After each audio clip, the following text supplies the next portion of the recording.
ধেমাজি বুলি ক'লে মোৰ এটা আৱেগ জড়িত হৈ আছে। প্ৰায় 18 চনৰ পৰা ধেমাজিৰ বহুত কেইখন গাঁৱলৈ মই অনুষ্ঠানৰ বাবে গৈছোঁ আৰু এইবাৰ প্ৰথমবাৰৰ বাবে বৰপাতৰীয়া গাঁৱলৈ গৈছিলোঁ। ইমান মৰম পালোঁ, সঁচাকৈ গাঁওখন খুব মৰমীয়াল। আচলতে ধেমাজি বুলি ক'লে অতিথি আপ্যায়নৰ ঠাই, খুব মৰম দিয়ে। তাতে চাৰ্কিট হাউচত থাকিলোঁ। চাৰ্কিট হাউচটো মোৰ তেনেই চিনাকি হৈ গ'ল, কাৰণ প্ৰত্যেকবাৰে মই তাতেই থাকোঁ। তাত বহুতেই লগ কৰিবলৈ আহিলে। সকলোবোৰ পিছে ভিডিঅ' কৰা নহ'ল। খুব ভাল লাগিলে। কমিটিৰ কেইবাখনেও মই আগতে যোৱা গাঁওবোৰে লগ কৰিলেহি। সঁচাকৈ মোক এতিয়াও পাহৰা নাই।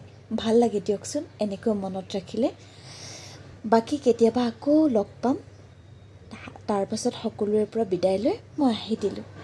আপোনালোকৰ মৰমবোৰ বুকুত বান্ধি লৈ আহিছোঁ। মোৰ জয়যাত্ৰাৰ কবজ হৈ ৰ'ব।